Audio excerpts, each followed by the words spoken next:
The summer Chicago turned unbearable was the summer. Claire Whitfield stopped sleeping. The city held on to its heat past midnight. Radiating up from the sidewalks like the pavement itself refused to let go of the day, and she lay awake in her apartment on Wells Street, listening to the window unit rattle against a heat it couldn't defeat. She told herself it was the weather keeping her up. She didn't yet know it was him. She met Daniel Reyes on a Tuesday, at the coffee shop 2 blocks from the architecture firm where she'd worked for 6 years, drawing other people's visions into blueprints, while her own ambitions gathered dust in a drawer. He was sitting at her usual table, the one by the window, sketching something in a battered notebook with a pencil worn down to a stub. She almost asked him to move. Instead, she asked what he was drawing.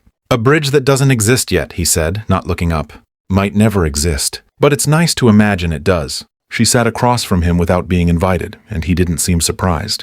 They talked until the barista started stacking chairs. He was a structural engineer between contracts, spending his open weeks the way some people spend inheritance, carefully, on things that mattered only to him. She told him about the promotion she'd been passed over for. He told her the bridge was for his father, who had died before Daniel ever built anything real, and this was the version of atonement available to him now. She didn't tell anyone about him, not because there was anything to hide, not yet, but because some things felt too fragile to survive being spoken aloud, like frost that melts the moment breath touches it. She was, after all, engaged. Michael was steady, was kind, was the kind of certainty she told herself she wanted at 29, tired of the ache of not knowing. The wedding was 11 weeks away. The heat that summer was inside her as much as it was in the streets.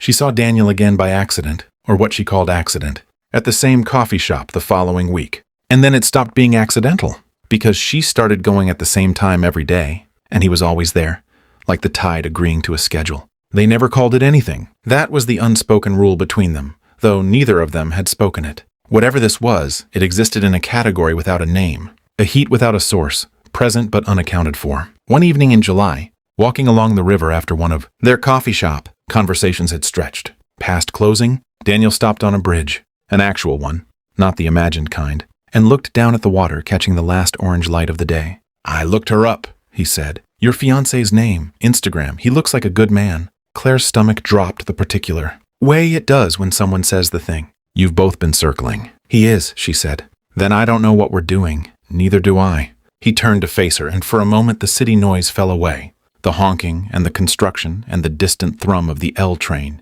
and there was only the heat between them, rising off the concrete, off her skin, off whatever this was that refused every name she tried to give it. "I'm not going to kiss you," he said. "Not because I don't want to, because if I do, I don't think either of us survives it clean." She went home that night and lay in bed next to the ring Michael had given her, sitting in its box on the nightstand, because she'd started taking it off before sleep, telling herself it was because of the heat, the metal too warm against her skin. She knew, lying there, that it wasn't about the ring's temperature at all. August came, and with it the wedding invitations. Already sent, already RSVP'd, 140 people who believed in a version of her life. She was no longer certain she believed in herself. Michael noticed the distance before she admitted it existed. He wasn't a fool. He asked her one night, over dinner she'd barely touched, if she still wanted this, and she said yes too quickly, the way people do when the truth would take longer to explain than they have patience for. She stopped seeing Daniel for 2 weeks. She told herself it was the responsible thing, the decent thing, and for 14 days she did not go to the coffee shop, did not walk near the bridge, rearranged her entire routine around avoiding a man she had no claim to and no right to miss as much as she did. On the 15th day she broke and went, and he wasn't there, and something in her chest cracked open at the absence of him, in a way that told her everything she'd been refusing to hear. She found him 3 days later, not at the coffee shop, but at the actual bridge, the unfinished one from his notebook. Except it wasn't unfinished anymore. It existed now as a small model, welded and precise, sitting on a folding table he'd set up near the riverbank, like a man displaying evidence.